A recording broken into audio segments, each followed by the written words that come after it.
That's the thing. I feel a lot of people maybe have different conditions or different mental conditions that they've just never really thought about because, like me, maybe you found a way to cope with it day to day, because like me, maybe you thought that, hey, maybe everyone's like this, and then you've just found a way to live normally because you've grown up in an environment where you just need to just get on with it, basically. And a lot of the times, not every mental condition is just on the extreme end. Sometimes it's really, really subtle. Yeah. But if you've ever had a thought that maybe I do have this or maybe I do have that, I think it might be worth just talking to someone, not to have a life-changing aha moment, but just learning more about yourself, I feel is the most valuable thing that someone can do. Yeah. And doesn't mean that there's necessarily anything wrong with you, I think more people would probably go if it was easier to get seen. Yeah, definitely. Most definitely. places, right? It's yeah. You got to be either rich or have a lot of time on your hands. Or both. Or both to get anything done healthcare wise or mental health wise. I know in the UK it's not too great. I know they're trying to get better at it, but I know it's not adequate. Yeah, in the UK it's the waiting list is fucking huge. Yeah. No kidding. Yeah, because I feel the biggest problem, especially everywhere but America, I can see is access to mental health care it's difficult to sell, especially in Asia. Oh, in Japan, dude, it's oh my god! Half the time it's just non-existent. Mental health in Japan is the izakaya. There is no. It's go to the pub, drink a beer, and don't think about it. That's I know why you're sad. It's because you're not drunk right now. Go to an izakaya, have a couple of beers, you'll be all right. And then it's just no. I was I was walking home and I saw a guy just on the floor, just crying in Tokyo, and I was like, why is no one helping him? Loads of people just walking past him. Why is no one saying hey, are you okay? It's just so weird to me. I was like, what? I don't know. People are just man, I don't want to get involved. It's they don't.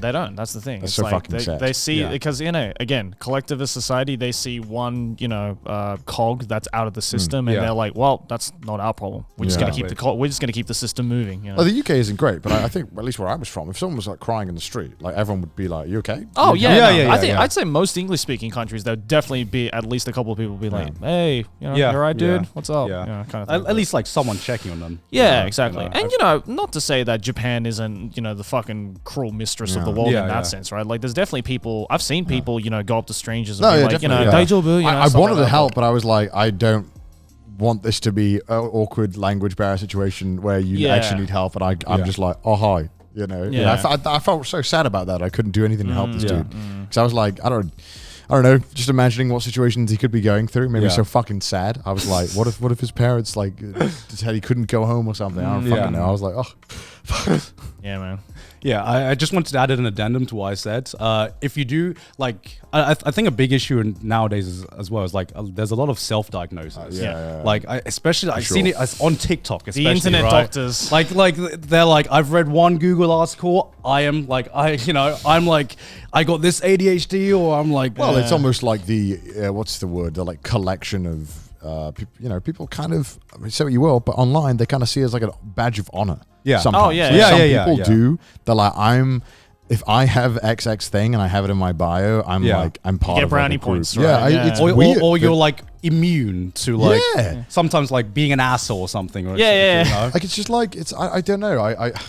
It sucks because you don't want to be man, people are faking it, but it's there are people faking it. No, and people see it as a badge of honor in a way. And what? And even if you be proud about it, you can be proud about it and be open about it. Yeah, exactly. Is it don't be a dick about it? Yeah, self-diagnosing so that you can then go and brag about it online. It's what the fuck? Yeah. But people actually have to deal with this shit. Yeah, I know, right? Exactly. And then that whole argument comes into well, we couldn't afford to go to a doctor and get actual diagnosis. And it's but you probably still should never diagnose. I don't think anyone ever would recommend you self-diagnose. No. Especially you could be completely wrong especially about with something as delicate and as complicated as mental health. Yeah, exactly. Like I said, the mind is a complicated thing, and people do weird shit a lot of the times, and you can never know unless you really see an expert. Exactly. And then it also sucks as well because then you see an expert, maybe the expert was shit at his job or something. So there's always this fucking minefield of counter arguments. Have you ever had a bad experience with a doctor or anything like that? Yeah, I've had doctors where I'm like, yo, this thing is actually like fucking hurting me. And then he's like, oh no, it's good. And I'll be like, what? I'm like, bro, no, I'm in like some severe pain. He's like, no, you're good.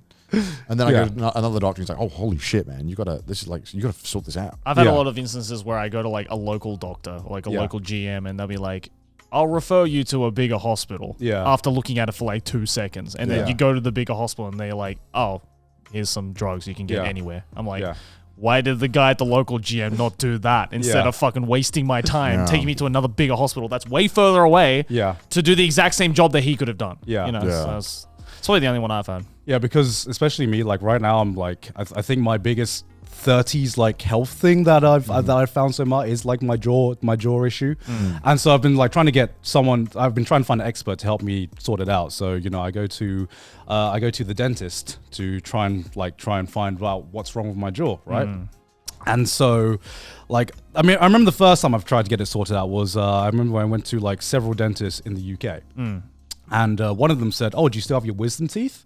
And they were like, and I was like, "Yeah, I still have my wisdom teeth, but like they're not like the spacing in it isn't like it isn't bad or anything. It's not like hurting me or anything like that." And they were like, "Yeah, we recommend you get that. Taken out." And I was like, "Okay, that's a big commitment, you know?" Yeah. Because you know, at the time I was still a YouTuber, so you know, You can't talk. So I wanted to make sure that I needed to go through this procedure. So I went to a second dentist for a second opinion, and he was like, "No, definitely don't take your wisdom teeth out. That's not the issue. Here, have this mouth guard." And I was like, okay, he gave me the mouth guard and like improved it a little bit, but like the problems still persisted. So I went back to him and he's like, "Yeah, honestly, maybe you need braces or something. That's gonna cost like £30,000 or something." I was like, "Okay, let's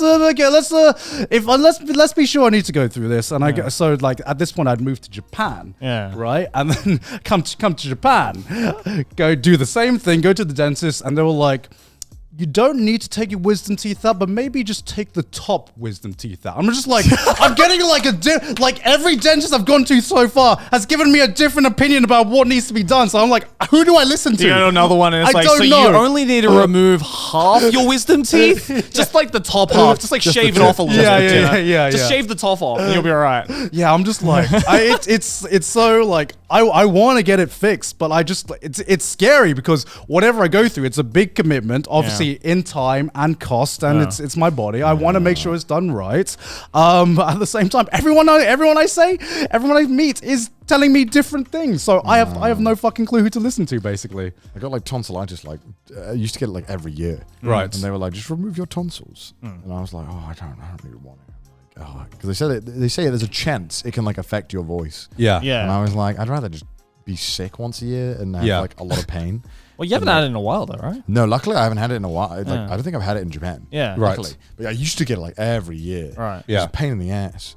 I just didn't want my voice to change. So I was like, I like my voice right now. Yeah. It's kind of important to my job. Yeah. What if I change it? Although they say like, you know, you have a chance that the voice will change, but it's not like you're going to be like, "Hey guys, what's up?" I know. I was just like, I have learned how to use my voice. Yeah. For like voice acting, like I guess you gotta like relearn it. Right? I don't know how it would feel. I don't. They just told me there's a chance it could change slightly, and I was like, for me, it's just not worth it. I was like, I'll just be sick every now and then. Yeah, I'll take the sickness. Like I'll just be sick. Tonsillitis isn't real. Yeah, it's not an illness. It's a mindset. It's a mindset. Bro, it's a lifestyle. That shit fucking sucks. Have you had that? Have you got yours removed? Yeah. No, I still have mine. I still have mine. Yes. Oh, dude, when you get it, it fucking hurt. Have you ever had it? Yeah, I've had it. No, it's horrible. Never had it. It's fucking horrible. Your voice, your like throat closes up so much, and it feels like it's like. You know, there's like fucking squishy toys where you put your finger in it. Yeah. That's how I imagine your throat looks like. Yeah. It's horrible. It's so gross. That sounds gross. Yeah. No, it's not that bad. It's just your voice. Wait, how do you get it? You just like, is this like a virus you pick up? Or? Yeah, I believe it's a virus. I don't know. It's like an infection on your tonsil. Oh, okay. Right. It might be viral Kissing or someone with it bacterial. or something. I don't know. just sucking too many dicks, Yeah. right? Jojo fans. Jojo fan me down. Now that I'm a JoJo fan, I got to be careful.